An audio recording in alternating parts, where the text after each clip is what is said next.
Hello everyone, welcome to the K channel.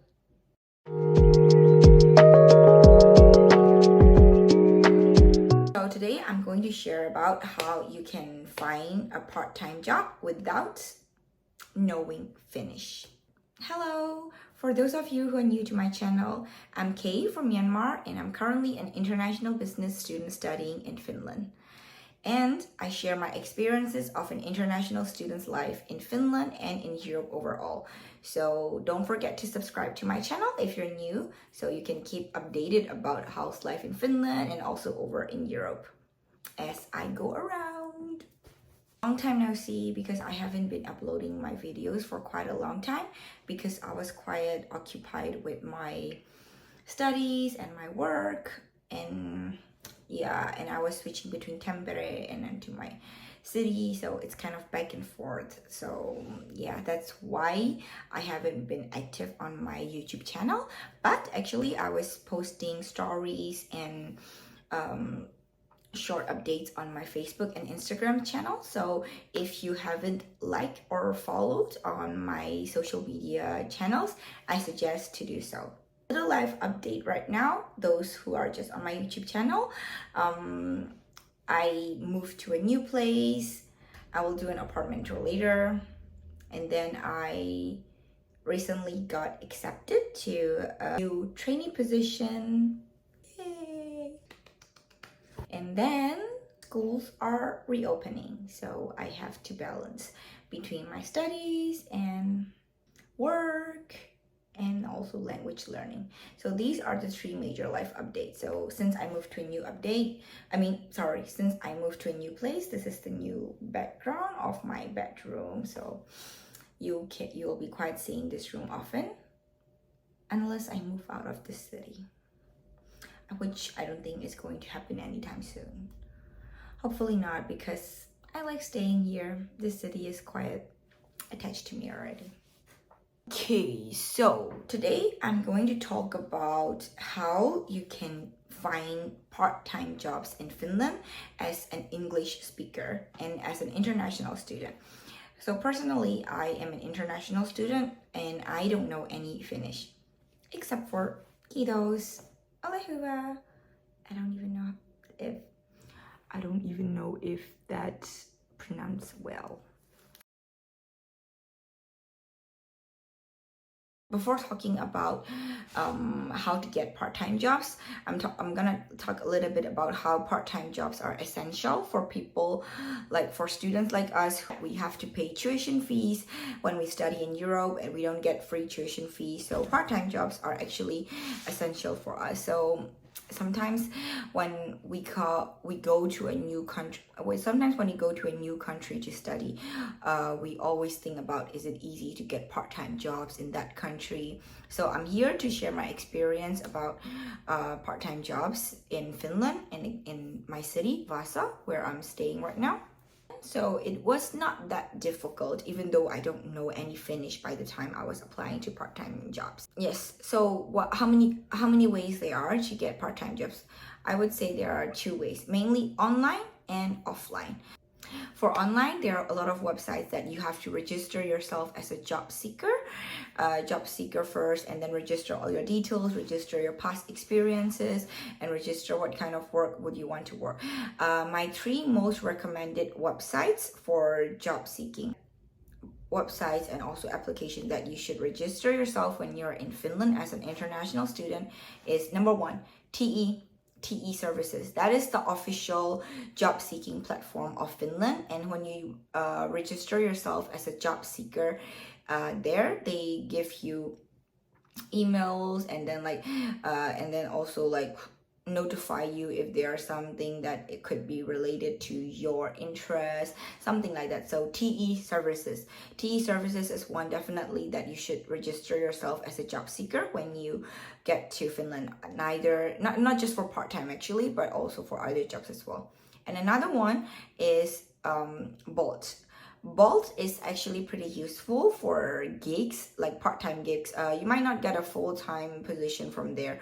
I've got some offers, and some of my friends also get some offers from Bolt, doing gigs as well. So Bolt is definitely one website that you should register yourself and what kind of work that you're able to do. And then when you apply, and you have to check always like what kind of new jobs or new gigs they are available. So that's number 2.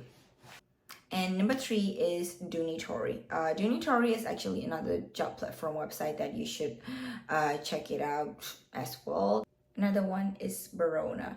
Even though I'm recommending, I said 𝓑𝓫𝓬𝓪 is pretty useful for finding jobs, I have got an interview from there, but I never got any job offers from there. You should still try to submit your job applications through these websites. And there are actually a lot more. I can provide them in the comments if you are in need of it. So let me know in the comments down below if you are in need of more job seeking platforms or job seeking websites. And I can share as much as I know. There are many job vacancies and updated all the time, so you should definitely check them out. Okay, that's the online part. But another one, offline. So what does it mean by offline? Just like the name itself, just like how it is called itself, offline, you have to walk into the places that you want to do part-time jobs. But of course, don't be too annoying. But sometimes walking in and asking is really a good and a great option, because I got my previous part-time jobs all from walking in. Like, I asked, if you need help, do you need help? I can do this, I can support in these areas. I have previous experiences of doing this and that. So even though you don't know Finnish, a lot of people in Finland can speak English, Finnish, and even Swedish as well. So when you speak in English, a lot of them can understand, and they will be like, yeah, maybe they can take your number, and then like they might take it down, and you might think that they're not contacting you, but it doesn't mean that they have to throw your postcard, your notes away, you know, because I also had to go there like 3 or 4 times before they accept me and give me the part-time job. So walking in is definitely an option that you have to try to do when you want to get a job in Finland, because sometimes going through online, they might not prioritize you when you are a foreigner and you have a foreign name and you don't have the requirements that are listed. So you try. Yes, so that's the main 2 areas. But where other places that a lot of international students work are also, like, for example, fast food chains like McDonald's. They are quite already international, so they don't really require you to speak Finnish, but you can all apply to McDonald's website and check if there are vacancies available on the website. And since you can choose your shifts at McDonald's, it's pretty convenient too. So these 2 ways are the most common ones of how you can get a part-time job in Finland. Part 2.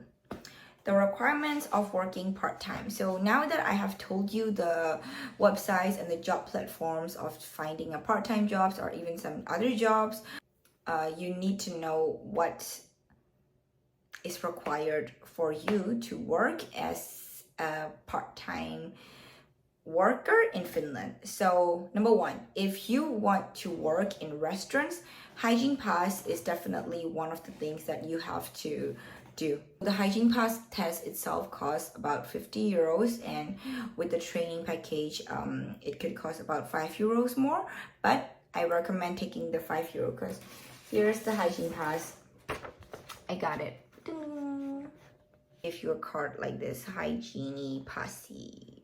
Once you get your hygiene pass, you are eligible to apply to restaurants, snacks, cafes, or anywhere that is related to food and kitchen and food consumption stuff. So you need to have it. And hygiene pass is not expiring unless you committed something, but it's not very common that. So it has no expiry date. So once you got it, you can use it forever. So hygiene pass is one thing that you could do. And then another one, alcohol pass. Alcohol pass is if you want to work in bars, clubs, or in a nightlife areas or pubs, anywhere, you should have alcohol pass because you're gonna be working as a bartender and handling with alcohol, so you should have alcohol. For me, I have not worked in bars or any clubs since I got here, so I don't really have an alcohol pass, or I never took the alcohol pass exam. Yeah, but these two exams pretty much cost half the same price. So if you aim to work in these areas, you have to have these passes. But if, yeah. And number 3 is also driving license. Driving license is also another important aspect of getting a job in Finland, because some jobs require you to have a driving license. For example, if you're gonna be delivering food from Wolt or 𝓛𝓸𝓬𝓪 or something like that, then they will be asking you if you have a driving license, if you have a car, if you have any vehicle. Then it would be help you, and that it would be really helpful for you to get a job more quickly, because some jobs require you to travel with vehicles. Or even if you don't have a driving license, having some kind of vehicle is also pretty much helpful. Like for example, if you want to deliver newspapers, then like Postie or some newspaper delivery company, then you should have a bicycle or your own car. Then they of course some companies might provide you, but according to what my friends do, like they have their own bicycles, and then they can apply for these newspaper delivery jobs, which take place in the morning, early morning, like from 2 a.m. to 9 a.m. So necessary requirements for you to apply part-time jobs in Finland. So if you haven't done them, so please do them. And of course, learning the language is really important. For me, I got the job without any Finnish skills, but if you have Finnish skills, that would really help you a lot, and it will just speed up the job seeking process so quickly. So I encourage you to learn the language if you're gonna stay in this country for a long time, and if you're really in need of more jobs. And of course, you're here in a new country, and you need to know more about their cultures, get to know the people more. So learning the language is never a mistake. So please learn Finnish. I'm also learning Finnish as well, but of course I'm not learning with full commitment, so it hasn't really increased because I have other jobs and everything was so, yeah, also because I'm lazy. And I don't have any exposure to Finnish language, so it takes quite some time. Yeah, so that's it for today's episode of how to get a part-time job in Finland as an English-speaking international student. I hope you guys can find something very soon too. Oh, but of course, it can be quite challenging to get some part-time jobs in smaller cities, because imagine if there is not that much people living in that much cities, there might not be that much businesses, or there might not be that much workplaces that will need people. So it's common that there might not be in need of workers. So it also really depends on where you're staying as well. Actually, my city is not like Helsinki or like bigger city Oulu, or it's kind of small city as well, but I still managed to get, and a lot of my friends are also working in different part-time jobs and restaurants. So I would not say that it's 0% chance to get a job. You can get a job, but of course you need to try proactively. You cannot just wait for one part-time job application and sit there and they're gonna reject me, they're rejecting me. It doesn't work that way. You have to constantly look for new opportunities, talk to people if there are more openings, and you can get a job. So I would say it's not 100% impossible to get a part-time job in Finland. The most important thing is that you have to have the requirements, and then you have to actively seek job opportunities, and also try volunteering in the city activity as well. For example, in Vaasa city, they have lots of festivals going on, and they need volunteers people. So check your city website, check if there are any volunteering opportunities, talk to the people more. If you know more people, you will be able to find more jobs much more easier than you thought. Yeah. Hope everyone can find a good part-time job that they want and earn money for student life and spend If this video helps, hit thumbs up, hit the thumbs up, and subscribe my channel, and also comment what you'd like to know more about Finland's international student life. Thank you. Bye-bye. Kiddos. Kaikille. Thank you for watching my video, and stay tuned for the new one.